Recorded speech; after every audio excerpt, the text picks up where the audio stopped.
America's Dairyland is at a crossroads. The nation's biggest milk processor, Dean Foods, is filing for bankruptcy.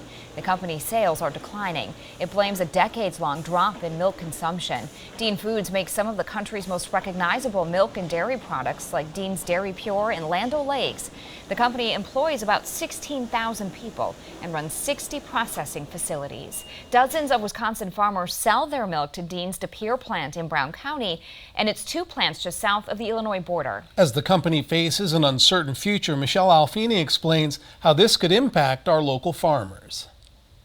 At this point, experts say nothing is changing overnight. Dean isn't looking at closing its plants right now, and the company is still honoring its partnerships with other dairy companies. Still, for the farmers who sell their milk to Dean, it's not easy news. According to Director of Dairy Policy Analysis at the UW, Mark Stevenson, this bankruptcy filing is a sign of the times. People are drinking less milk, and more processors and vendors need to get creative to find a market for their dairy products. He believes that's what Dean Foods will work on as they restructure. But if that leads to plant closures, it could negatively impact Wisconsin farmers.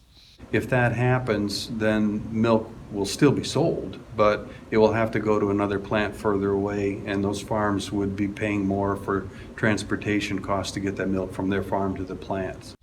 John Judd, a Mount Horeb farmer, says he used to market to Dean Foods and knows several farmers who still do. He says there's no reason to make any knee-jerk reactions to this news, but he recommends any farmers who do work with Dean exclusively look for backup plans. Better be in touch with their market, their field reps, and management to make sure they have a market for their milk.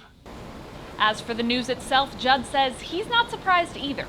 He says the dairy industry is struggling at every level because the demand for milk is falling, but farmers are still producing at high levels. Dairy experts say the best case scenario for local farmers would be if Dean Foods either sells to a company that will keep its plants as is, or if Dean Foods finds a way to keep those plants running through their own restructuring.